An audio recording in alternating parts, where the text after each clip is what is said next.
Hey, Neal Brennan here. Going on the road, guys. Really? October 23, 24. Yeah, I'm going to be in San Francisco at the Punchline. All right. Go to punchlinesf.com. Get some tickets. Fuck with me. It's just going to be good. And then November 9th, I'm going to be in Chicago at the Hideout. You dig? It's a good spot. Come fuck with me there. That's where I met you. That's where we met, Doug. That's correct. What's your crowd like, Neal? It's a lot of. You know what? Hold on. Start this over. What? That was Let's just do our dates. Do not edit. Let's just do our dates and then we'll go into Why? No, it's Don't interesting. stop it. People are going to fast forward unless they hear something interesting. They like Not this. true. Yeah, They that will. is true. It's totally Nobody true. wants to fucking listen to the table of contents. They want Yeah. to get to the meat. Right, and the Brother? meat is what might. It Put a depends little where it meat on the is. table of contests, and they're gonna stick around. I get a lot of white kids. I get a couple brothers. I get a lot of black women. Really? Okay. Yeah, and a lot of girls. That's Pretty always good. Sexy white girls. Great question. They wear skinny pants. I might come fuck with you in Chicago. Come fuck with me. Are you going to be there? I will come out just for that because that's where my mother's from. Oh, great. So I got family in Chicago. So I need any excuse that I need to go back to Chicago. I go. Yeah, this is a great excuse All right. to come see me at the Hideout. If you're still listening, this is Moshe Kasher, and our special will be released. Official breaking news on the Champs, October 27th on Netflix. Look for it. Fuck with it. What's it Moshe called? Kasher live in Oakland. Work it, honey. It's very exciting stuff. So everybody can see my special for free. I'm so excited. Now you to talk about offer people that. fast forwarding shit. You know they fast forwarded right through all of that shit. No, they like me, Anthony. They don't know you yet. They don't. They probably do because you have cachet, but they don't know you the way they know me. No, that's great. They don't love you yet. I don't have shit on Netflix that they can look at for free. They got to pay for mine. And this is DJ Douggpound, and I will be at the Troubadour in L.A. on December 10th. December 3rd in L.A. I got jury duty. Oh shit! Fucks with it. You couldn't get out of that? I'll get out. Well, Okay. I'm gonna do my duty. And Anthony, you better come correct with your dates after talking shit. You better have a really entertaining announcement. Or do. There's a date, November 2nd, in someplace in Georgia. Go fuck with him, Georgians. Yeah, come Georgia. AnthonyAnderson.com. Go to AnthonyAnderson.com to get more information on his dates. Let's start fucking with Or the hold champ. on, motherfucker. And at Anderson Anthony on Twitter. At All right, Anthony let's not Anderson. forget that shit. We'll get your plugs in. Yeah. Okay, I just want to make sure. You know, I don't 5. want nobody to fast forward through my shit. 4, 3. 3, 2, 1. Skinny jeans is for girls, get some man pants. Skinny jeans is for girls, get some man pants. Get some man pants. Skinny jeans is for girls, get some man pants. Skinny jeans is for girls, with get the some man Champs. pants. Skinny jeans is for girls, get some man pants. Skinny jeans is for girls. Ladies and gentlemen, it's been a long time since we've all been together. It's another episode of The Champs. Douggpound is back from Australia. Neal Brennan is in the building. It's your boy, Moshe Kasher. So excited to be here with you today. And again, we've got a lovely and amazing special guest. You may know him from the NBC television program Guys with Kids. Lovely? Or, yeah, you're a lovely person. I don't mean lovely in a moist way. I'm just saying. You got a real handsome, rugged individual. Okay, I take that. I've never had another man say, introduce me as lovely. I got a purple shirt on, man. What can I do? What that smell like? Ladies and gentlemen, it's Anthony Anderson. Yeah. What's going on? Anthony Anderson. I just want to say, this is my first podcast. No shit, really? Yeah. Oh, excited. That's Donnell always said. Black people don't fuck with podcasts. Well, Yeah, no. This is I listen to him. This is Oh, the you do first listen one to that him. I've ever been on, though. that's so It's exciting. exciting. Yeah. What ones do you listen to? I don't know, man. I just went on my Mac one time and just started music and some crazy shit from all over the world, man. It's a Just great like, wow, podcast. what's going on? Music and some crazy shit from all over the world. Yeah. Well, this is the Champs, and what we do is we have Neal here, and then we interview black celebrities. Really? Did anybody Yeah. tell you So that? no white Congratulations. celebrities go. There will Sasha be- Grey Sasha Grey, but is our only white celebrity. We paired her with a black celebrity to justify her being on. Who did you pair it with? Flying Lotus, the musician Flying Lotus. who you may not need. You may yeah. not. No idea. Yeah, it's some electronic shit. It's Okay. some dance music shit, but It's some white people shit, basically. right. Oh, there he is. But it's actually he has a song called "Tea Leaf Dancers" that is the ultimate fuck tape. right. Really? Yeah, So it's if you like be fucking- you're gonna jerk off the minute you're just gonna like don't play it. You got to play it near a woman No shit. because you're just gonna your And dick's it's called, gonna what's it called? Tea Leaf Dancers. Tea Leaf Dancers. Yeah, it's the fuck tape. So it's a whole fucking tape. So I can No. That's just one song. That's the greatest fuck song of all time. That's for my money. Tea Leaf Dancers. Yes. I can download this shit right now. Yes. What's your ultimate fuck song, Anthony? My ultimate fuck song. I don't have one. Hopefully it's going to be. Here's Tea Leaf Dancers. You fuck real slow, Neal. I think we can all agree. I mean, this is when I start. Don't you feel like this some gentle stroke your lover's face? This is only 10 seconds long. What's up with this, bro? What? You're very romantic in bed. This I is a didn't good know ass that. song. I didn't This know is that. some. Can't you smell the fucking I like incense, this. y'all? I smell the incense. I see Yeah, the you know what candles I burning mean? and shit. Yeah, I fucking Eric Benet comes in. That's me as Eric Benet. Oh, okay. I didn't. In my I was head, like, hold on. Eric Benet is walking into the room. I come in as all ripped Oh, up. that's beautiful. I look like Tyson Beckford. Yeah, you have red candles, Candles burning. rippling. Oh Yeah. You got candles rippling. Yeah, huh? rippling. Oh, I pour snap. candle wax on He myself. pours a little bit of lavender oil on her forehead Yeah. before he begins. Hey, look up Ron D. Core. This is my ultimate. Is it fuck really? thing. Yeah. So this just show you the difference in sexual styles between me. Ron D. Core. This is All right. Like D period. But I like feel like there are punchlines coming. what? Real. You like to fuck in a tent, right? He likes to fucking arrange in the night. You fucking rabbits. No, I was hoping it was going to be a little bit more nasty. Usually. No, it's a yeah, little I figured it nastier. wasn't going to Yeah, be the right. It's yeah. one of those. That's What are you a gonna roll do? the It dice. could have been beautiful. You know, actually, what I've been fucking to What do lately? you got? Yeah. The Weeknd. Yeah, the Weekend's good. The Weeknd's good. Weekend, he has a good. The first one House has of a couple. Balloons? Yeah, has Yeah. a couple songs on it. Yeah. The Weekend sounds like you just did a lot of cocaine in Vegas, and you fucked a lot of bitches that you maybe shouldn't have. Like it was not morally, but it's just felt empty. Yeah, definitely. And you're like, oh, what have I done? A lot of X, a lot of coke. A lot Yeah. Of, yeah. Cannot be You want to hear proven. my fuck song? Yeah, let's Yeah, hear go it. ahead. Look at that gay guy. Look at that gay guy. Look at that gay guy. That's Look pretty at that good, gay babe. guy. Look at that gay guy. Are they looking at Look you at while that they're gay singing guy. this? And then you Look prove at them that gay wrong? guy. Exactly. Look at that gay guy. I get their hopes down. Look at that gay and then guy, the beats gay come in. guy. Or is it you and a girl fucking in the parking lot of a gay bar? We're watching a gay porn together. Gay men are my Okay, now territory, Anthony, before we get into your illustrious career on in television and film, and you've done a lot of really cool things, on your Wikipedia stub, it's got a wonderful story, and I want to before you, I want to Don't go there. I want to read it to you and see how much of this is true. It Okay. says that you tried stand-up comedy. Let him tell the story. I know the story. Let him tell it. Okay, sure, yeah, go ahead. don't want you to blow it. I Your won't blow it. first Tell time us I about did- the first time you tried stand-up The comedy. Comedy Act Theater, Lamert Park, 42nd and Crenshaw. All of the great comedians have gone through there. You know, black comedians go there. Cut the Emo teeth. Phillips, Mark Maron. Yeah, you know their pictures are on the wall. So I went there. This is the story. I went there open mic one week, couldn't get up. What year is this?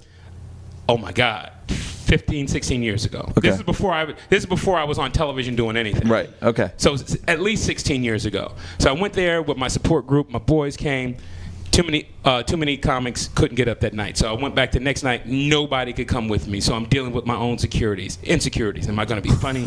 So I'm sitting there alone in this room with these strangers and all these comics. And I'm like, okay. So the first 3 comics go up before me. Horrible.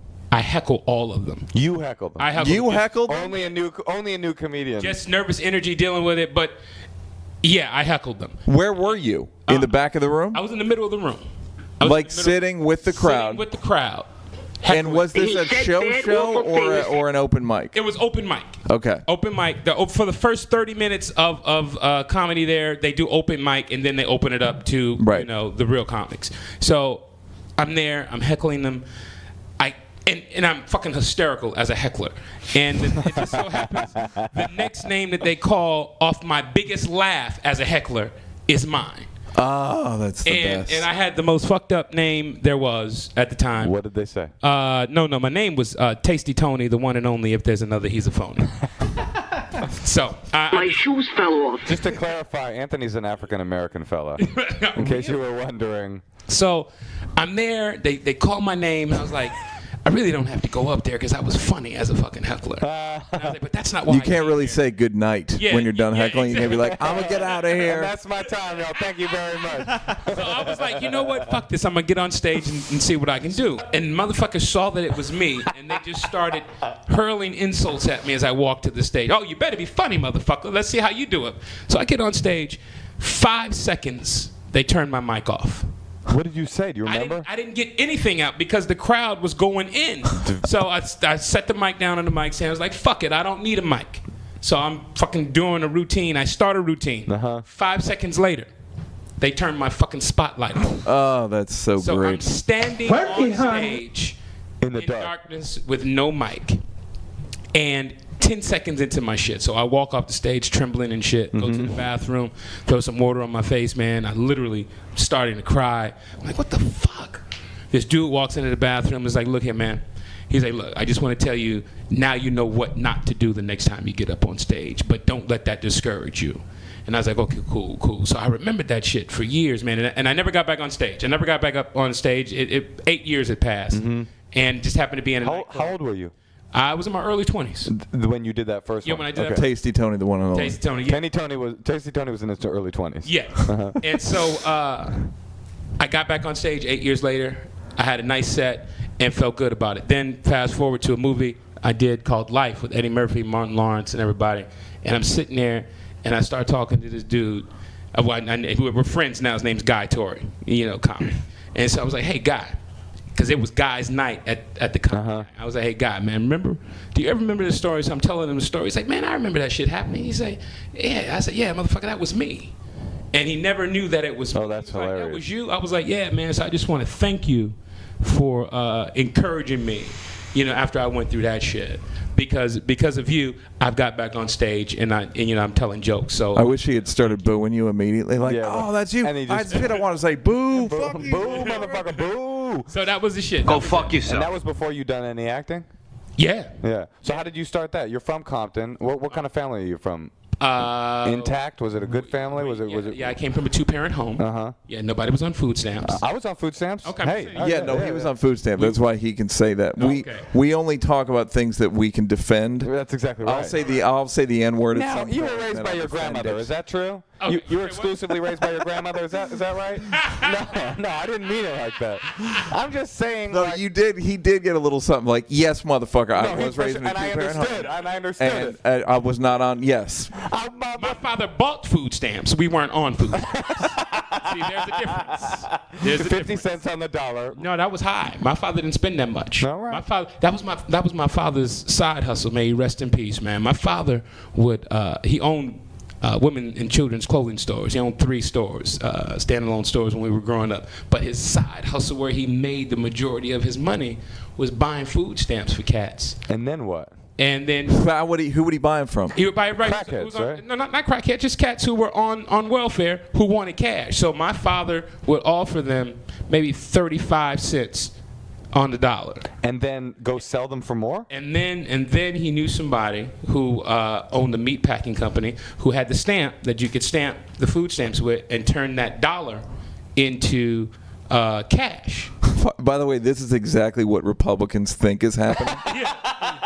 I argue with people all the time. Like, this doesn't. Anymore. Yeah. It used to. That's And hilarious. so my That's what father- Hulk Because now the food stamp is a It's card. an EBT Yeah. card. Yeah. So my father would spend 45 cents.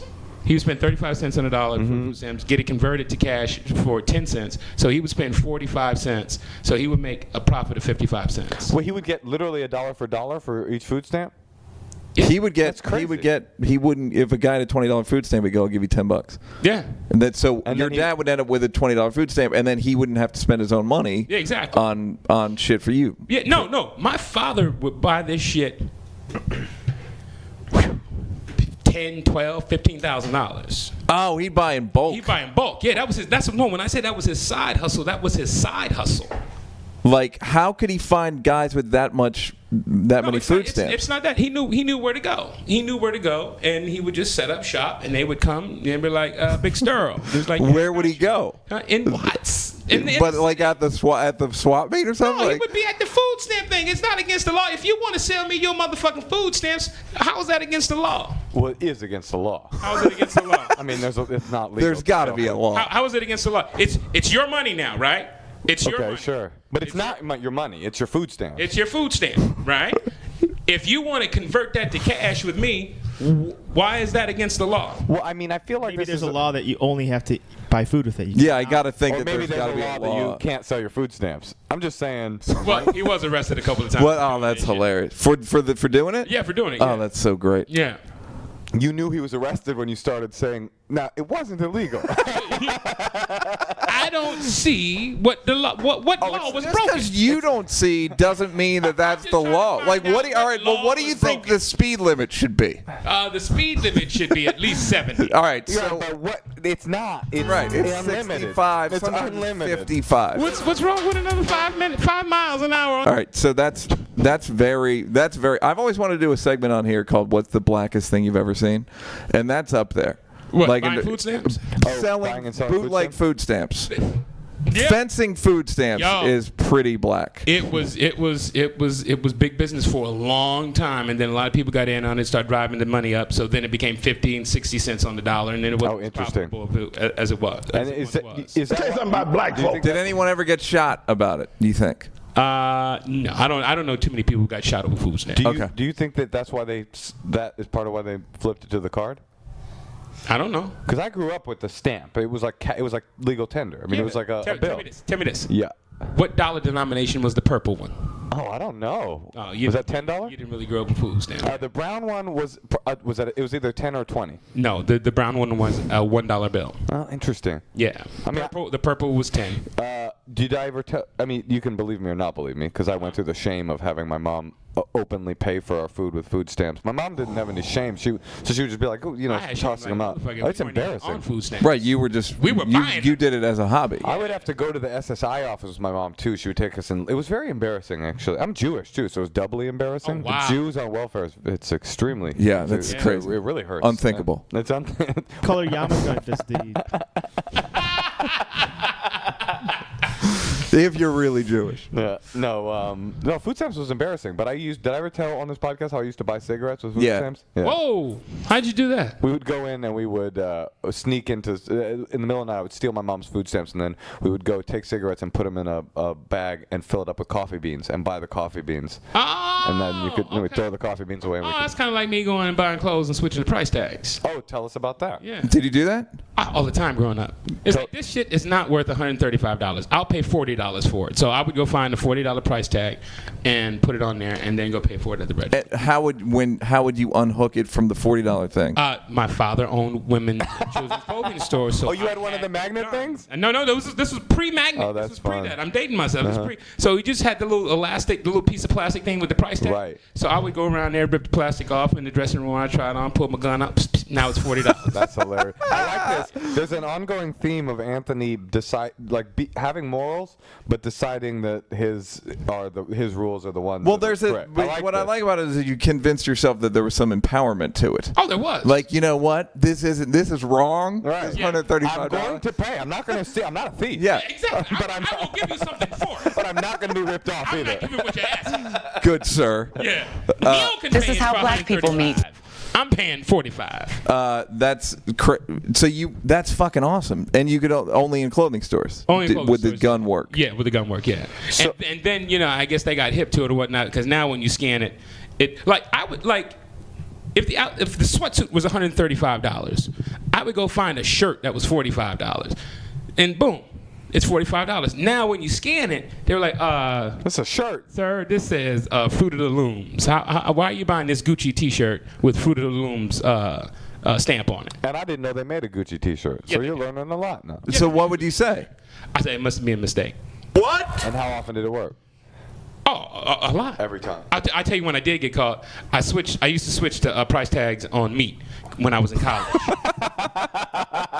When I was in college, I was a poor college student. That's hilarious. So I went, and we needed some ground beef. It was either taco night or spaghetti night while I was in college. So I went, and I peeled off the meat for ground beef, and then I wasn't even conscious of what I picked up.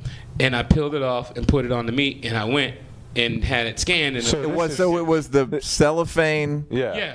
So Sir. and that's a delicate sticker. it took- You got took me a while. That's not an easy sticker Right. to take off. I was very skilled at it. Yeah. No, you were Yeah, I was good. very skilled at it. Sir, this is spider eggs. I don't know. No, it was something ridiculous. I took the chicken chicken wings were on sale that day. Right. So I took the chicken wing price tag off and put it on my ground beef price tag because that's the price I wanted to pay for the meat. Ground beef is already pretty cheap. And it's already ripped up I and told stuff. you, Can you imagine I told it? you I was broke. The sticker's all ripped in the middle. It's all like put together like a fucking collage. That's how I got caught in the supermarket. That's hilarious. Did you and you straight up got caught, or was it like you got caught like you need to go to the back room, or you got caught like No, what the fuck lady you was doing? like, "This is not what this is." I was like, "Well, that's how I picked it up, man. If that's not the price, I mean, that's why I picked it up because it was that price. That's all I can." Why is there chicken juice all over this ground beef? Now, you grew up in Compton, and was it bad growing up in Compton? Was it? Was it? It was rough. It was rough. You remember? I mean, I'm 42, so I grew up in when it was The height of the heights. Yeah. And the things that people thought was sensationalized by NWA and Compton Most Wanted and groups like that. I lived that and saw that. Crazy. I had guns pulled on me by guys I knew that I grew up with in my front yard, and they were willing to pull the trigger. And for what? Because they wanted food stamps. Give me all your food stamps. Get your daddy's food stamps, sucker! Give me that sweatsuit. I don't know what you paid for it. Stupid shit. Give me some ground beef, a sweatsuit, and some food stamps, motherfucker. Why would they pull guns on you? Man, just stupid shit. Colors. When I'm just like, look, motherfucker, you know me. I grew up with you. I grew up in a blood neighborhood. Right. So these dudes I knew were walking in. Now, mind you, I grew up with these motherfuckers from kindergarten. Yeah. So, motherfucker, you know me. I know you. You live 18 houses down the block from me. Right. So I ain't even about that bullshit. So we were fucking around, had on blue or whatnot. Just randomly, you were wearing blue. Yeah, but it's my motherfucking neighborhood. Right. And these motherfuckers rolled up, and they said something, we said something. Next thing you know, these two motherfucking twins, Keith and Kevin, pulled their motherfucking guns out on me and are willing to motherfucking shoot me. Then were you like, dummy? I know. Oh, I did all that shit. I said all that shit. But were you belligerent about it? Or were you just like, the fuck are you doing? Yeah, and they were like, motherfucker, no, fuck that, motherfucker. You know what this is? I was like, look, dog. Get the fuck out of my This is face. some kindergarten shit. You know what the fuck this is. I was like, motherfucker, you gonna pull a motherfucking trigger on me? And literally, all I kept thinking about was how could I get to the front door, because my dad's closet was right behind the front door of my house. I'm literally about 15 feet from my front door. And By the way, in this story, your dad is Lawrence Fishburne, and he has the weighted hand things from Boys in the Hood. Just so you're clear. All I kept thinking about was, could I make it to the front door to grab my father's sawed-off shotgun that's right behind the front door? That's all I kept thinking about. I like how guns bring out the worst in everyone. It's Right. not you were like, I gotta fucking just go inside and forget this figure out how to stupidity. talk my way out Like, of this. I gotta get my shotgun. I have to shoot a hole in the twins. I was 16 years old, man, and that's all I can remember doing was trying to get to the fucking closet to get my phone. Were you when you were still going to school? Yeah. Oh, you went to college. Was I still? It was some racist shit. No, it's not racist in that I think of Compton in the late 80s, early 90s as the fucking Wild West. And like no one makes it out alive. Yeah, like you literally couldn't get to school. I think that's why we keep asking, and like no offense. I just think that in our imaginations, Compton in that era was like impossible to make it out. And you went to Howard, and you have had this great career, which we're going to get to. But I think we're both like curious, like how does a person get raised in that war zone of Compton at that time and not get sucked into all that insanity? I mean, man, my parents kept me away from that bullshit, and I saw it firsthand where it got the cats I knew either dead or in jail. Right. Like Keith and Kevin, both dead. Right. Kevin, the main one who was going to fucking pull the trigger, motherfucker was shot at the Compton Christmas parade a few weeks later. They would shoot someone every year, correct? At the Compton Christmas By parade. a masked gunman with a sawed-off shotgun and some food stamps that he was throwing in the air for a distraction. The good news is the guy was wearing a Santa suit, so it was in the Merry Christmas, motherfucker! It was in the spirit of the holiday. Right. What about Kevin?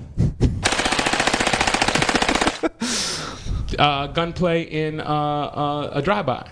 Insane. How, like a year after that, or Not too long after that. His brother was the first to go, and then he died a few years later. I'm so curious. He was killed. I shouldn't say died. He was killed. I have a lot of questions about Compton that era, but I want to fast forward a little bit. I'm curious. What do you think? What happened? Because Compton isn't a great neighborhood now, but it's like. It's not the way that it was. What happened? Did people just get beleaguered and tired of killing each other, or? Well, it's still kind of crazy out there, man. You know, instead of black on black crime, is black on brown crime. Right. You know, the Latinos came in, and then there that was a whole issue right there. That, that escalated to something that was just crazy, and it's kind of died down, but it's still there. Yeah, I heard that Compton. That in Compton elementary schools, like the first grade and kindergarten classes are like 75% Mexican now. So there's a huge demographic shift that's happened. Okay, but was there a party that was kind of proud of NWA and all this? Oh yeah. Like, so you're proud. Yeah. And it's you understand that it's completely stupid, and they're glorifying stupidity in a neighborhood. But I guess if it's when you're young, I guess if it's some glory, fuck it. It's better than no glory. Well, exactly.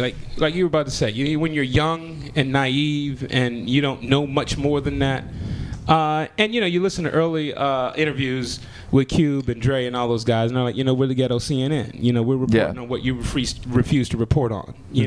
Which was true. Yeah. This is our plight. This is how we're living, and this is what's going on where we are, where you don't really give a fuck. To acknowledge or to educate or to help uplift. And that's what it was, man. And, I saw all that shit, Boys in Hood, part of that shit. Police brutality, got my ass beat by the police for no apparent reason whatsoever, just for being black in the neighborhood on the corner. Right, there's something, have you seen Bastards of the Party? No, I haven't. Oh, dude, that's the only good. That's the only good Bloods and Crips documentary. To everybody listening, and Anthony on Netflix, wait a minute.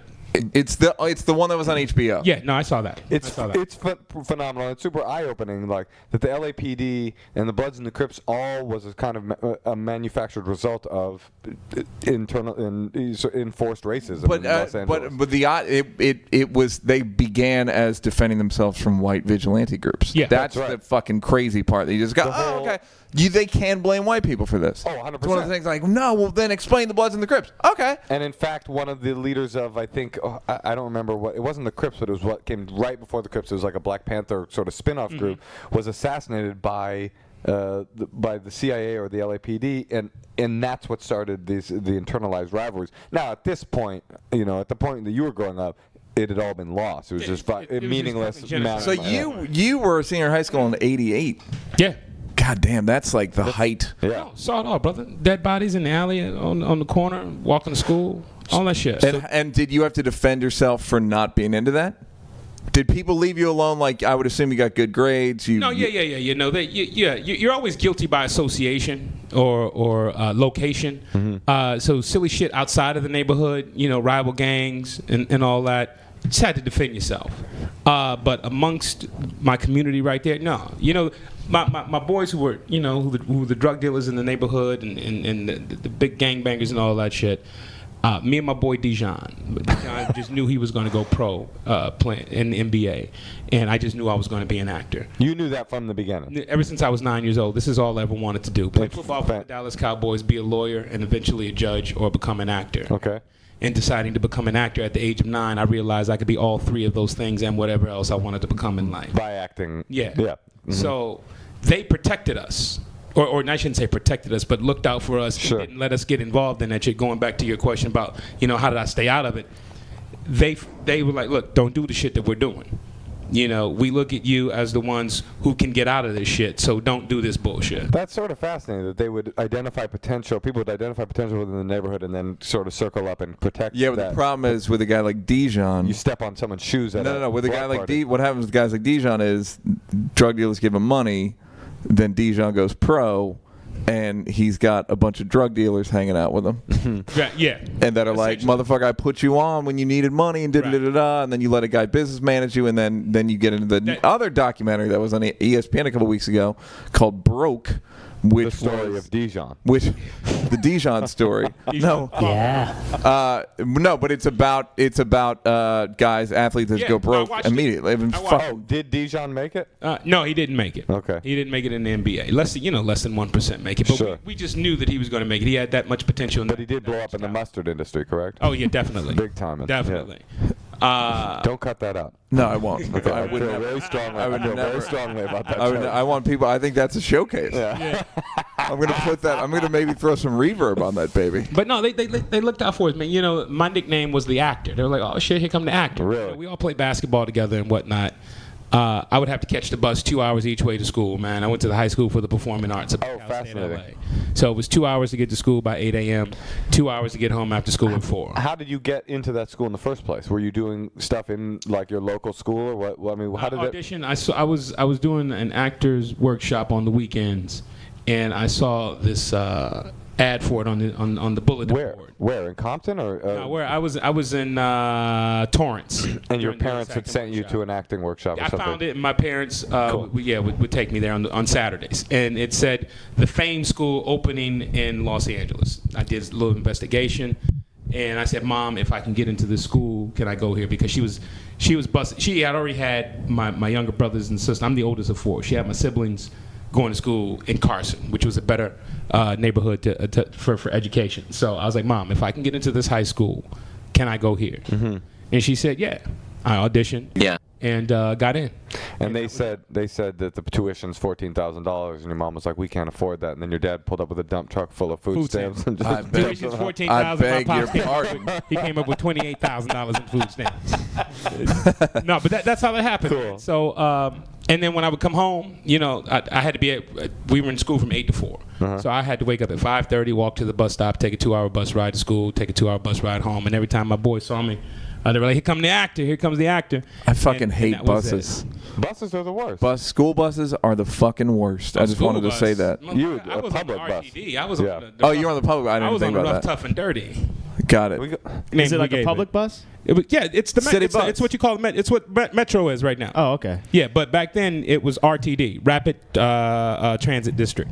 But we called it Rough, Tough, and Dirty, Ralph T. Davis, all kinds of other shit. yeah, because the bus has a whole different connotation in LA of like, because it's a car city, it's like it feel like in growing up in the East Bay, everybody all the kids took the bus. Everybody was on Right. the bus. Took BART. But I feel like but here I feel like it's like, oh, you take the bus. But Okay. but I don't mind public buses just because they pick up adults. School buses is just like, here comes another smelly ass motherfucking Well, depending on the 11-year-old. individual, how many times he flunked. You know, there might be 1 or 2 adults on that school bus. Did you Yeah. guys see the footage of the bus uppercut? Yes, Yeah. I did. I just saw that yesterday. It's incredible. Yo, He's gonna be too loud now. how am I gonna be too loud? I took my shit down. No, yeah. All right, good. I got it. All right, yeah. No, let's talk about that. Now, yo, either that girl was a strong bitch, or that was a weak old man that gave her that uppercut. Cause she was still. She up. came back. up. I She came couldn't back believe that she came. I thought that was just gonna be like lights out, game over. But that Like, was oh, When I saw him throwing her shit off the bus, I Yeah. was like, he just gonna leave her limp body on the side and go pick up other motherfuckers and finish Yeah, the she- ride. came back. I saw a special last night. It was so ridiculous of a local affiliate. I think that was Cleveland where that happened. And it was a local affiliate news person interviewing the girl, and this is like this Asian anchor, and she's like, "Now you are involved in one of the most notorious uppercuts in history." Like, so ridiculous. What was that like for you? She's like, it was just Mortal Kombat. Like finish him. It was like a finishing. It was like she so- actually said it was like Mortal I Kombat swear finish to him. God, I swear. It was like that's bizarre. great. It was like a sketch about it. It was so weird. What did the guy? Did she press charges? I think she's trying to press charges, but she hit the guy. I mean, he went overboard. Yeah, but I think she put her hand on his person first. Yeah, she did. It was a violation. For But he my was not money, defending himself. For my money, that was a good punch. I agree. I loved it. I loved it. But what I loved was the commentary at first. He was like, "Y'all have my daughter come down here and whip your ass." No, you know what? I had my granddaughter come down here and whip your ass. She have you leaving like your motherfucking face was all cut up. No, bitch. yeah, he said, "You look like your face has been sliced up." Yeah. You said that about the girl? Yeah. before Yeah, he that hit was her. great. Yeah, that was Before he great. hit her. But I just identified with him, this poor old man driving a bus, and some just crazy teenage girl's like, "Fuck you, fuck you, fuck you," and then hit him. What's and he's crazy, just like, if "All you're right." that age, if you're that age of a dude, girls like that just started existing like 15 years ago. Right. Like literally, like where the fuck did people Right. like you come from? Like motherfucking, let me tell you. Right. Like girl that thinks she can like hold her own against a dude, and then he smacks the fuck out of her. I guess he didn't smack her. For those of us who didn't see it, what happened? Go to worldstarhiphop.com. Go to World Star. It's got to be like a trillion hits. A guy just uppercut a bus driver uppercut a female passenger who was A teenage being an girl. asshole. Teenage girl being and the worst. You got to see It's it. incredible. You know, My aunt did that. My aunt used to be a bus driver for RTD. really? Rough, tough, and dirty out here. Yeah, and somebody got belligerent with her on the bus, and she pulled out her transfer puncher. Because back in the day, when they gave you transfers, they would punch it because your transfers Yeah. only Oh, good for sure. like 2 hours. Yeah. So you had to pay extra quarter, extra Right. dime for it. So she pulled that motherfucker out and hit him across the jaw with, I think, broke his jaw. And he sued and won. He won. And she lost her job. What did he do to make her do that? He touched her. He touched her person. He was, not fondled or anything like that, but he was just like this little chick that was on the video that we're talking Right. about right now. He's belligerent, talking shit, and my aunt just couldn't take it anymore. And the motherfucker put his hands on her like in a violent way. Yeah. And she turned, pulled out the motherfucking transfer puncher, and Yeah, what are they supposed to do? What's the protocol? Do you Call the know? police or something. stop the bus, call the police. Like, fuck that. Right. I mean, he'll lose his job for sure. This dude's going to lose his job. No question about it. Yeah, but I maybe think it He was quits before. Not if he quits I before. think it was justified. you know, it'd be great if he became like the next Kimbo, where they just had him like, the bus driver. yo, you see what the bus driver did? Dude, Worldstar is so crazy and influential now that I was watching television the other day, on the news, the LA local news, and they were filming a violent melee, and someone was screaming Worldstar on the news footage. Wow. Do you listen to? You watch? I can't. I don't. Oh, I watch it every day. It's like I go to CNN, I check my email, I go to CNN, then I go check out the new videos on WorldStarHipHop.com. I can't. You know it's what? not in my. I don't bookmark it. and neither do I. But sometimes shit like that, somebody sends it to you, watch, and then they have some quality shit on there. They do. You know, but you have to siphon through or sift through all that garbage. bullshit. Thank you, World Star. Thank you, Worldstar. All right, so Anthony, so you went to Howard? Howard University. So yeah, how'd you get to talk us from this performing arts high school to Howard? Graduated, applied to only one university. I had a chance, or I think I could have gotten accepted into Juilliard and Tisch. Mm-hmm. A lot of kids that I went to the high school for performing arts were going there, and I was tired of going to school with them. I was like, yeah. And I was just naive. It was just not naivete on my part, because I was like, well, why the fuck do I think I'm going to see them every day if I go to college? Right. But that's what I was thinking. I was like, I'm tired of these cats. Howard's all black, which Yeah. people may not know. So I only applied to Howard University, got accepted. And then Do you have to audition or anything? because I was going for fine arts BFA, Bachelor of Fine Arts. So yeah, you had to audition to get in. I sent in an audition tape, an essay, an application, and they gave me a talent scholarship. Cool. That's exciting. And then a year and a half later, I got accepted to UCLA, and I was like, damn it. Oh, so you transferred from Howard to UCLA? No, I stayed at Howard. But I had an opportunity to leave Howard to go to UCLA, and I was like, "No, I'm cool. I'll stay where I am." For free. Also scholarship. Yeah, they were giving me a scholarship. Yeah. Is the acting program at Howard really good? It is. It is. It's a lot of like I Know Why the Caged Bird Sings and Yeah, well, you Color know, Purple and Your arms too short to box with guys. Exactly, Yeah, yeah. like, yeah, that's what they You all guys originated. just did Tyler Perry stuff, Yeah. correct? You just did early Tyler Perry stuff. No, your for my money, your Medea is better than Tyler's. Thank you very much. You're I appreciate that. I mean, you had a great template to work with and work from, so I just expounded His Medea is upon amazing. that. he's the Medea's Medea. But no, you know, I went to Howard based on their reputation of what their fine arts school was. Like Debbie and Felicia, Debbie Allen, Felicia Rashad Allen, they went to Howard University. Patrice Rushen, you know, just who came out of the school in the late 70s, you know, early 70s, late 70s. And then, you know, while I was there, we had Puffy. We had myself. Puffy Combs? Yeah, Sean Puffy, P. Diddy Combs. Myself, Paula Parker, Carl Payne from The Cosby Show, and Martin. We had Wendy Raquel Robinson. We had Wendy Davis. You know, we had the musical group Shy. We had Two Kings in the Cypher. We had a bunch of people. Ananda Lewis, AJ, Marlon Wayans. That's a bunch crazy. of people. There's all the VJs. Right. Yeah. All of that. Puffy eventually went on. He went on to act like a rapper, correct? Yeah, he went on to act like a rapper. Yeah. But so that's what attracted me there. I mean, and that's what attracted them there. And then we had Al Freeman Jr., who just recently passed a few weeks ago as one of our professors. We had Ossie Davis and Ruby D. Ossie Davis is so great. How were they good? Avery Brooks. They must have been. Avery Brooks is. I love Avery Brooks. Of course man. you do. Yeah, I'm a nerd, man. He was Ossie Davis and Ruby impossible teachers.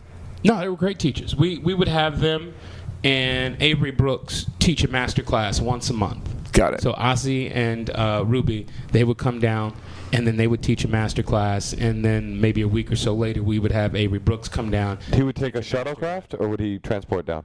I think it was he was transport from one to the other. Sure, that makes sense. Great. Yeah, because we didn't have that much parking Right. at Howard. We didn't RTD. We didn't have housing at Howard. Yeah. Yeah, I was in D.C. like 2 weeks ago. Howard's not. I mean, it's still in a bit of like a dodgy neighborhood. It's in the middle of the ghetto, just like SC is here. It's And now, but that's And in Penn, the. too. But again, the ghetto Penn in and Philly. 1990 Man, was way different than the ghetto is now. Right. brother. Well, there's a lot of gentrification that's gone on in D.C. over the last 20 plus years since I left Howard. But while I was there, a student at Howard, it was real sketchy. I can only imagine. You know what's funny about sketchy Stay ghetto. neighborhoods? It's never really light out. Never. Do you know what I mean? Like No, I it's agree with always you. like I was Always riding my hazy. bike. Yeah, it's like hazy, and I was riding my bike through like Howard, whatever that street is. That's Georgia Avenue. if you're talking about Yes. Georgia. Yeah, I was on Georgia Avenue, right? I like got a bike, and I'm riding. I'm like, it was the Sunday, beautiful Sunday afternoon Would you in steal that that neighborhood. bike? No, they have communal bikes. They're like, hey, and man. it was, Hey, and man, it that's was my like, cousin's bike. You ride your bike from Georgetown and just saw the basically, chain. She was like, Hey, basically, shit. yeah. Hey. No, it really is like cue the ghetto. Hey, white And boy, then- that's my cousin's bike. Yeah, no, Hey, and, let me see and that bike real It quick. really is never like beautiful. It's just kind of like, oh, there's a lot of concrete and a lot of like just bullshit, like Yeah. lots, empty buildings. Yeah. Like it's real. Yeah, I was just there a couple weeks ago myself. So when you got out of Howard, you came back to L.A. Came back home to L.A. And- What was go on. Then to just hit the pavement or what? I fucked around for a couple of years, man, and then my lady, who's my wife now, but just my lady at the time, got pregnant. And then I realized that I was responsible for people. I was like, I took a line from Cooley High. I was like, I can lie and steal too good not to make it on my own. Mm-hmm. But when my girl got pregnant, I was like, oh shit, I'm responsible, for somebody's life now. And I just had to get focused. And that was back in '95. I came home in '91. What were you doing for the 4 years? Working for my father in one of his clothing stores. Oh, no shit. Which I really didn't want to do because the motherfucker wasn't paying me. And they were like, hey, it's the actor. Oh, the actor. Oh, man, you work at the clothing store? Somebody will be pregnant. Why do we protect you all those years, goddammit? Let me tell you. Let me tell you. So, my father and I got into an argument because I wouldn't work for him. And, he really couldn't put me out of the house. So he just made it difficult for me. So he put padlocks on the refrigerators and took all the phone jacks out of the house and put a payphone in the living room that you could only dial 7 numbers on. What? And you could only talk for 3 minutes. And if you went over, it hung up if you didn't put another quarter in. And if you accidentally hit...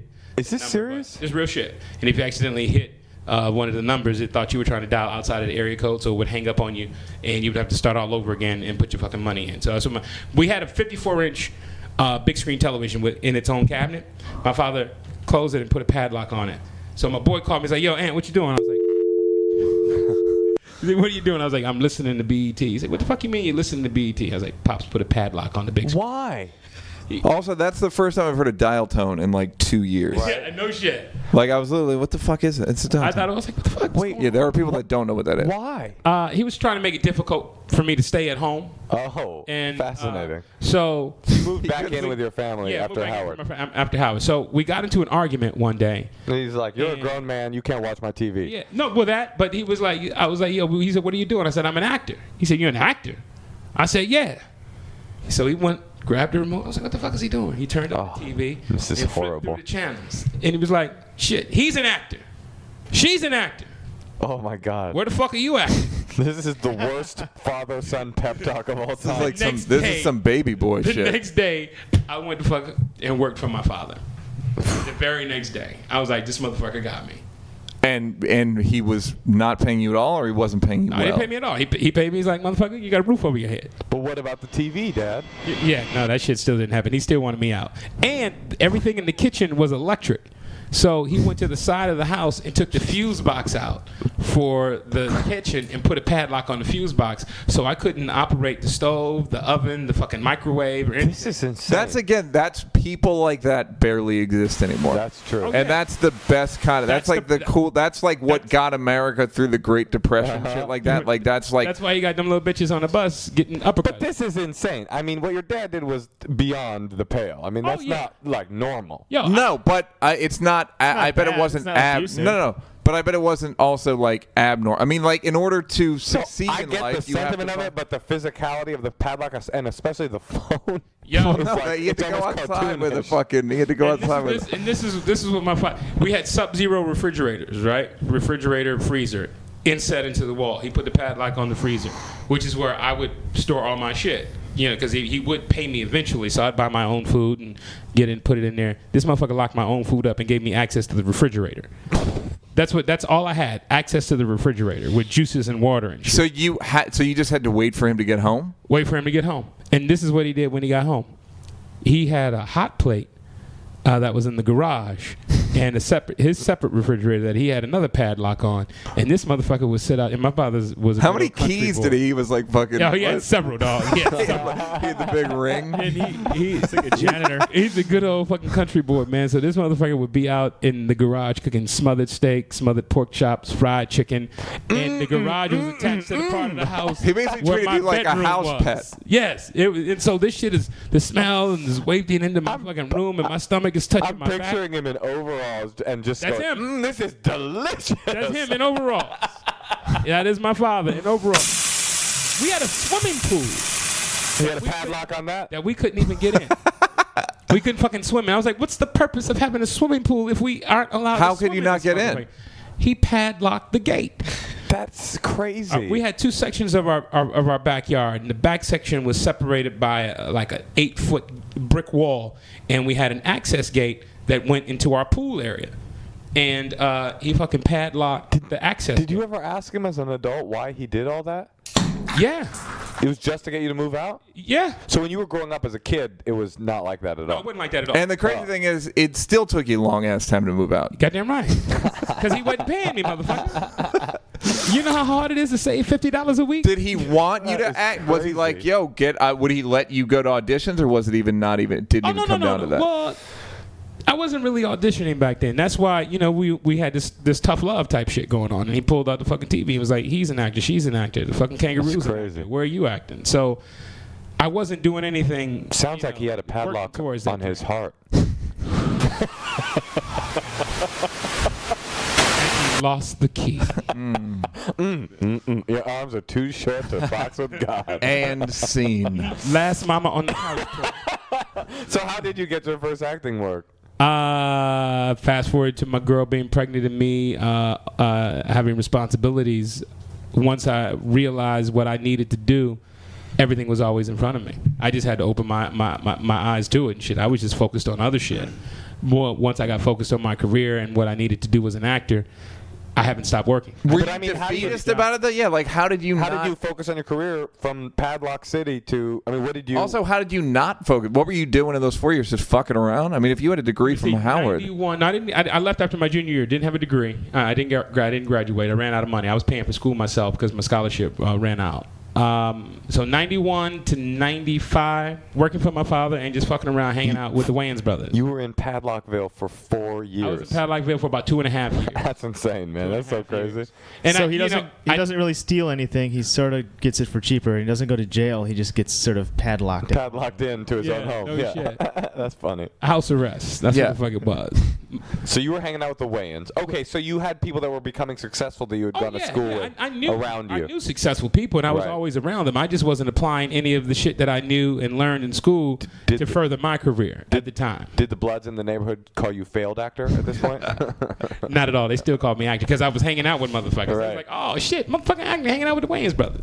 So, So you just got serious, you just like did what you knew you needed to do when you had graduated from Howard. yeah, I mean, I never had an agent. I got an agent. I went out. I was like, "Fuck this! I can't call myself an actor, and I don't go out on auditions. I can't call myself an actor if I don't have an agent." So I went out and got an agent, and next thing I know, I got an audition for In the House with LL Cool J and Debbie Allen back when it was Must See TV on NBC, and the rest is history. Huh? And then you've just been steady working.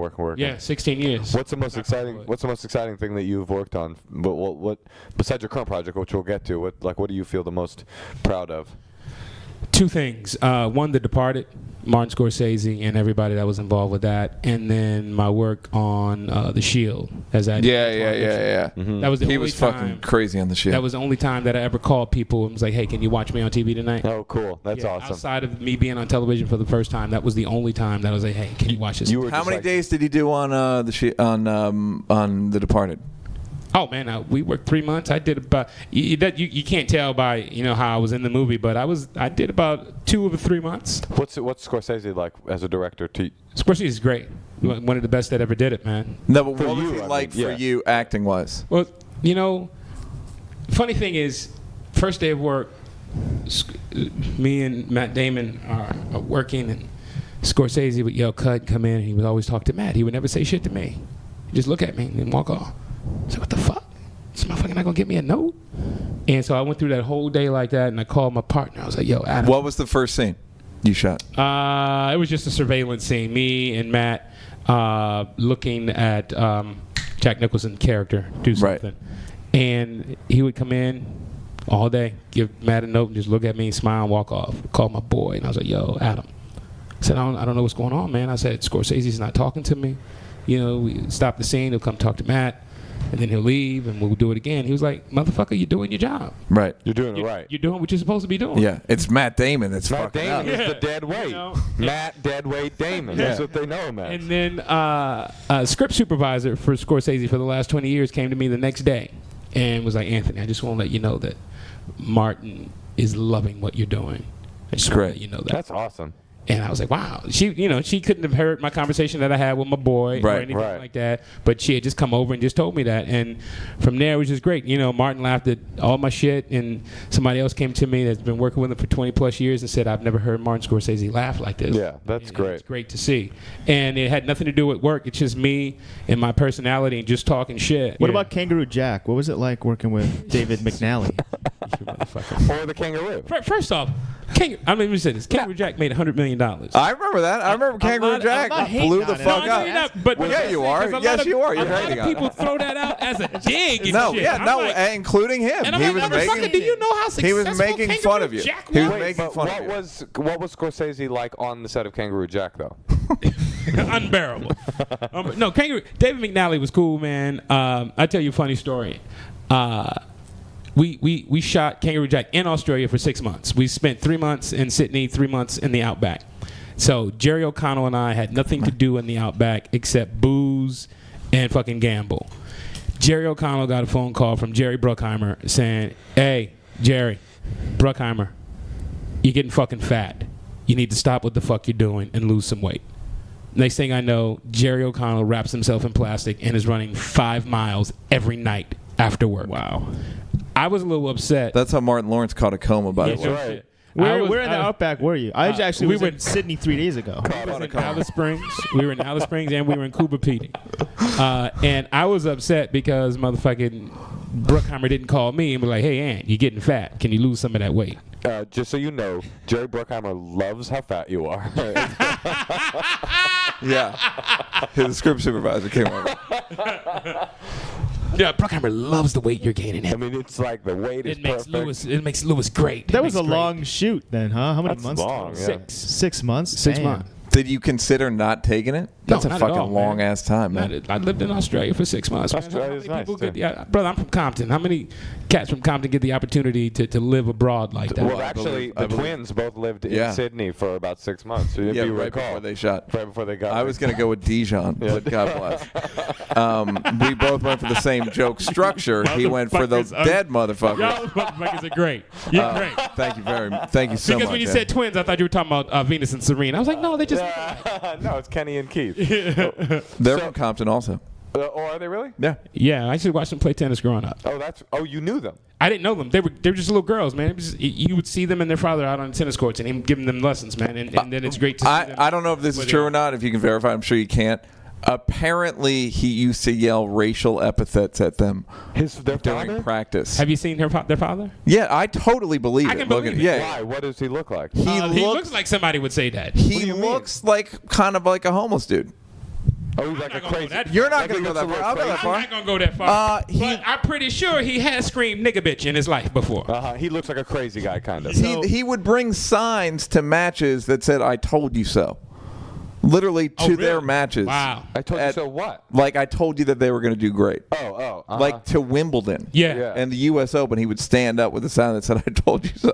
Dope. And, He did the Tiger Woods thing that Earl Woods did, where he saw how much money a professional tennis player made and was like, "I'm going to turn these girls into tennis players." He'd never played tennis before. Wow, really? Taught them, learned the game himself, and then taught them as a money-making That's venture. insane, man. And look at them now. That's crazy that you could. What if he was wrong? That's fascinating. That's really interesting. Yeah, like he made them into. They're also athletic as fuck. I mean, that's what's crazy is like I don't know if he was athletic, but I mean, Serena. Yeah. They're both. I mean, Serena's thick. Yeah. Did you know the game? Not until after he made it. Oh, you've met him since Yeah. or whatever. Yeah. Now he waits till they get out of Compton. He doesn't go down Right, and find that's them. right. He's just Yeah, like, you can come and find me, young man. Yeah. So I understand you're from Compton. Have a seat. Please. Here's some food stamps. He hands I him a haven't, stack of food I stamps. haven't been down in a while. How are things down there? They're fucked up, Anthony. But you know what's crazy? We talked about concrete earlier in the hood. Let's talk about this concrete down Crenshaw where they cut all these fucking trees down for this fucking space shuttle to come through the hood. Did they really cut down trees? They cut down trees, trim trees, did all. Do you think they would have did that shit in Santa Monica? That's West fucked up. LA, fucking. Well, they wouldn't need to. They wouldn't have needed to. It's Well, no, already they so promised well to- manicured. Beverly They Hills promised and to plant another 1,000 trees in Westwood. In Westwood? Yeah, so that's Well, what they- you guys want. there is justice after all. So, yeah. Offsetting their carbon footprint. You know, I just hope that everybody that lined the streets in the inner city to watch this fucking space shuttle drive by at 2 miles an hour, I just hope they're at the voting booths, in a few weeks when it really counts. That shuttle for some did a real drive-by? shit. The shuttle did a drive-by, dog. Well, the shuttle were you there? No. I saw the flyby. You saw the flyby? That was pretty cool. I Who's missed paying it. for that shit? You are. Wow, I'm part of that 47% that Mitt Romney's talking about. You're motherfucker. not. No, you're not. Yes, I am. That brings us to our next topic. No, which is actually, you're starring on an NBC. You're in the 1%, even if you got a bad deal. No shit. Even if you got a bad deal on my the guys with kids. speaking of I want to before we get to Please. that, Okay. I want to talk about Hustle and Flow. All right. I don't like the movie. I I'm not do. against anything against Right. you or the movie. Or anything. I love the I movie. believe that it is a movie about a sexual slave master. A pimp is okay. a sexual slave master. Okay. He is. Sure, but he's a troubled individual. The character. Prostitution is sexual slavery. Yeah, but he's correct? not being lauded as a pimp. Like that's awesome. He's a pimp with a dream. Right, he wants to stop but pimping. He's the He's he's nothing but a the pimp with a hero. dream. He's the hero of the movie. right. If you're a pimp, I don't really give a fuck about your dream. That was the other, like, my whole time I watched this movie, I'm like, why the fuck would I care about this dude? Like, why am like, and then he beats Ludacris up, and I'm like, double fuck this motherfucker. Now Right, I right, hate right. this Why? Because you motherfucker. love Ludacris? No, because he just beat got a a message dude for up. you fucking for haters, not all right, listening bro? to his demo. How you'd be dead if you got beat up every time you didn't listen to a tape of motherfucker. Yes, I would. Yeah. As would I. I've been given, as would anyone in not me, showbiz. Are you saying that unfortunately. pimping is easy? What I'm saying is pimping It's is necessary. pimping is reprehensible. Sure. is my point of view. And it's not how it's hard. It's way harder for his hoes than it is for This a is pimp. fascinating. I think this is part of the theme of this podcast, which is that this doesn't have anything to do with you, Anthony. I'm sorry, but you chime in. Is that we all pick our moral stands Oh, that yeah, we no, make. absolutely. Like we're always arguing about these different things, and like pimps. For some reason, pimping fucks with you, and like I was thinking about I that. hate the glory that pimps get, Right. Because they're sexual slave masters, which is why, because Hustle and Flow, people thought it was going to make way more money than it did, Right. And the whole time I'm going, it's about a pimp. People don't really like pimps. Deep down, guys like pimps. Right. You ever try to put on like Superfly with a girl Yeah. and watch her go like, "Hey, turn that shit off." Like they just instantly in their hate. life has thought about home. Go ahead, Doug. What were you saying? Every bitch in their life has thought about home. Yeah, No, you're 100% correct. Wow. That it's insane. It is insane that pimping has become not only lauded, but actually it's a word for doing good works in the world. Church. You know. Yeah, doing a good thing. Oh, he's just getting his he pimp pimped on. the game. Yeah. And you'll hear that from like a principal of a school or Yeah. something. Have you ever read that book by Iceberg Slim? I have. Yeah. Of course. It's a good book. It's a great book. What do you want? Every inner city child has read Pimp. You understand, brother? You have to, right? To get out of fourth the grade. term gorilla pimping. That's before the SATs. You can't. have Yeah, to you read. can't graduate from high school unless you read Pimp Exactly. That was part of the and curriculum. Malcolm X, autobiography of Yeah. Malcolm X and Roots. Go ahead. There you go. So, do you think Hustle and Flow was about a pimp? Yeah. You think so? What do you think it was about? I really think it was just I hear what you're saying, Neal, about how could you give a fuck about a pimp's dream? But I just really think it was a story about a guy's dream. You know what I'm saying? That and I think the studio marketed it wrong by marketing it as a pimp story, a pimp chronicle. That's where they lost the audience, because I don't believe that's what the story was about. That was an element of it. I don't believe that's what the story was about. It wasn't about him pimping hoes. You just happened to be a pimp. Hoes were a metaphor. Yeah. There you go. Oh, so they weren't actual prostitutes. Hoes were nothing but a metaphor for They weren't young selling ladies, if actual you will. pussy. There was a proverbial pussy. Did you ever see her sell some pussy? Yeah, No, exactly. but I agree with Anthony. I mean, the story's about a guy who's all fucked up because he's impoverished and raised in the hood, and he's in some Yeah, he's but in at a some certain dirty point, shit, it's like, all right, and then he well, I wants- can't root for you, man. Right. I can't. I have to draw the line. So I can't. Well, like at the end of the movie, when he went to jail for fucking Ludacris up, right? Yeah, he went to jail. Yeah, because he shot somebody. Right. All right. And then they do a slow-mo walk at the end of the movie, and it's supposed to be like this uplifting thing, like he's back into it, baby. And it's like, I hear you, Neal. I fuck hear you. this guy. I hear you, brother. I hear you. Fuck, like I was watching, go like, am I He was crazy? pimping hoes. He beat a motherfucking drunk rapper. He shot part of the entourage, and then went on a high-speed chase and went in. How Yeah. can we celebrate this? Yeah, and like, but hear you. because they shot it in slow mo, we ended up doing that slow mo sketch. Actually, we did it before that, but it's kind of like that thing of like, if you do anything in slow mo, it's like, oh yeah, baby, Yeah. he's back. He's gonna fucking be a decent rapper. That's funny. But did you like Pulp Fiction? Yeah. But that's about just murderers. Just straight up hitmen. That's what I'm saying, is we all have our thing that makes us Right, but I don't. But it wasn't. I wasn't looking for. You felt like it was giving the message was this guy's a good guy in the movie. not Yeah, just those here's some guys. It was a entertainment. morality tale about a Right. completely immoral person, whereas Pulp Fiction was just sort of a crazy ass pulpy narrative. Well, that brings me to a question for you, Anthony. Is there anything that you would not do? Like, if there was a good quality project, so I'm, not stupid, not something that you felt insulted by just the Right. quality of it, but was there any thing that you wouldn't do as an actor? Like, you just say that's outside of my. They were willing to pay your quote. Fucked up shit right there, man. No, they had to pay more than my quote. My quote ain't shit. I'm a black actor in Hollywood. That's hilarious. Like, we're gonna be using his quote from Baby's Daddies. Yeah. Anthony Anderson and Eddie Griffin. Eddie Griffin, yes. No, I'm an artist, man. I'm an entertainer. This is what I do. I can't tell you there's something that I wouldn't do. I mean, because if it was an integral part of his character makeup, and it made sense to the story and to the journey and the arc of this character throughout this piece, then I would do it. What have you done? Can you answer this question that you've been the most embarrassed about? Like, what do you? I just said my baby's daddy. Oh, that's the one. No, that one's great. I have a question. Well, the thing that you're best known for, yeah, go. Well, what was your first thing that your dad was like, all right, I'm take these padlocks. Yeah, great question. I was out of the house, but Yeah, but he was like, But the come on back, proverbial son. Come on padlocks. back, son. The freezer's No, open. no. The phone works. Did he ever turn on the TV and go, "There's an actor," and it was you? And there's an actor, son. No, he never did. Hey, come in the. I He love was you. proud of me though. He lived long enough to see my success and And he- enjoy it. But and he- what was like? and he What Anthony, taught come in you the living room. Come in the he living room. taught I want you- to was show like you the something. first thing where it was like, oh, look, he's an actor. Landline. Yeah, it's a good movie. It's called My Baby's Daddy. Anything that that I was a part of, I mean that you see. So I mean it's going to go back to the beginning. In the house. Hang time. Life. Hoodwinked. Hoodwink. Well, I wasn't really. Well, that was the just my thing voice. I never Oh, knew who you were that's early. until Me, Myself, and Irene. Really? But I was in the beginning. This my movie's in chronological order. Tripping. Liberty Heights. Sir Lawrence of Arabia. Liberty Heights. Romeo Must Die. Me, Myself, and Irene. Me, Myself, and Irene, you were fucking hilarious. Yeah. And Do you remember that part? I shot Romeo I Must don't Die. think I Me, saw it, Myself, actually. and Irene at the same time. So you're only one movie behind. Life.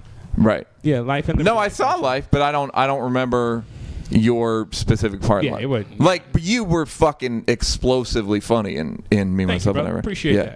that. Like that must have been the thing that like people started.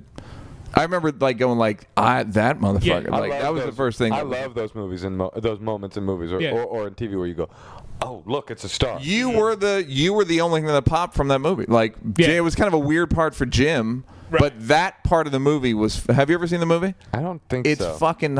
It's the movie's fine. In the movie, Jim has 3 adopted black sons. Oh, maybe I have seen. I've seen that. And No, they're- we're not adopted. His wife fucked a black That's midget. right. Oh, That's right. Yeah. And The chauffeur driver. and they're real hood, but they're also crazy intelligent. Uh-huh. So they say real hood shit. Yeah. They say really like crazy intelligent shit and it really hood. And- It was just a and we new finish it joke. with motherfucker and Uh-huh. bitch and all that. It was like a new way to do a joke. It was just great, and That's you cool. performed the fuck out of it. No, thank you, brother. We were you're- going to get a spinoff from that, man, but my other brother that was on the show, Mongo, the bald, muscle-bound one. Yeah. He Mongo was from literally Heathcliff. crazy. Mongo from where? Heathcliff. No, not Okay. from Heathcliff. Okay, wrong dude. He's not wrong dude. He literally had what Jim Carrey had in real life. Oh, yeah. Oh, God. yeah. Irony of irony. Deepest of ironies. I got to get the fuck out of Oh, cool. here. Well, wait, we've we also gotta been talk- on here for 70 minutes. Oh, okay. Well, we got to talk about Guys with Kids We real talk about quick. Guys with Kids real quick. Let's do it. Yeah, I mean, you're now starring in an NBC sitcom, and that's super exciting, right? And it's doing not bad, right? It's doing It's doing better right, than man. It's no secret that our lead in Animal Practice sucks ass. Right. In the ratings. Yes, Bobby Lee has been on the show when he. Yeah, yes. but we build. The great thing about that, we build upon their numbers every week that we're on. Right. So no matter what they bring us, we up it by a half a percentage point, Right. a point or whatnot. But nobody's really watching NBC. We're trying to get people back to watch the network. Right. So it's hard to pull numbers from a network that no one's really watching. So. Right. It's kind of difficult, but the show itself, great show. We're having a lot of fun doing it. Yeah, well, we When got. can we watch it? Wednesday nights, 8:30 p.m. NBC. When is it on, Anthony? 8:30 p.m. every Wednesday night on NBC. Great. 7 Yeah, Central. The guy that I run with, my buddy Zach, is one of your co-stars. I love Zach, man. Zach Krager from The Whitest Kids You Know is also one of the guys with Oh, kids. right. Yeah. And anyway, yeah, the show's funny. You guys are great on it. I mean, you guys are really good on You it. run track with him? I run track with Zach. I don't run track with Anthony yet. Okay. But We always ask, have you ever seen a black dude ask a woman on the street, "Hey, girl, you run track"? as a pickup line. I've seen Tracy Morgan do it, and I girl? thought that was like a thing that black dudes. I feel like I've seen Tracy and a couple other dudes ask that, like, "Oh, you ran Really? track? Yeah." Does that mean like, their ass is Why? nice? You ran track before? Like they got like it's like no, yeah, well, we're looking at thighs and ass. Yes. when we're doing that. There you go. All right, thank I've you. done that. All right, good. Yeah. Yeah, I'm not crazy. Yeah, no, you're not. Yeah, thank You're you. not. That's how I met a runner. Yeah, I was like, damn, you run track? She's like, yeah, I'm a sprinter. That's so funny that you were so confused by the question. You're like, oh, where you mean was run going track? with Yeah, it. yeah. Yeah. I'm steady Oh, yeah, be, no, I of course. steady be asking I He was about like, that. you run the track. Wait a minute, are you asking her? She's Are like, you on the track? Bitch, you on the track? Say the in the set. This is a great episode. Yeah, man. You're a really funny dude. Man. Yeah, Anthony, thank you brother. for coming on, man. It's an My honor pleasure. to Thanks have for you. having me. Yeah, for sure. Ladies and gentlemen, you just been fucked with by the champs. It's another night with your boys. We love you. Peace. Peace.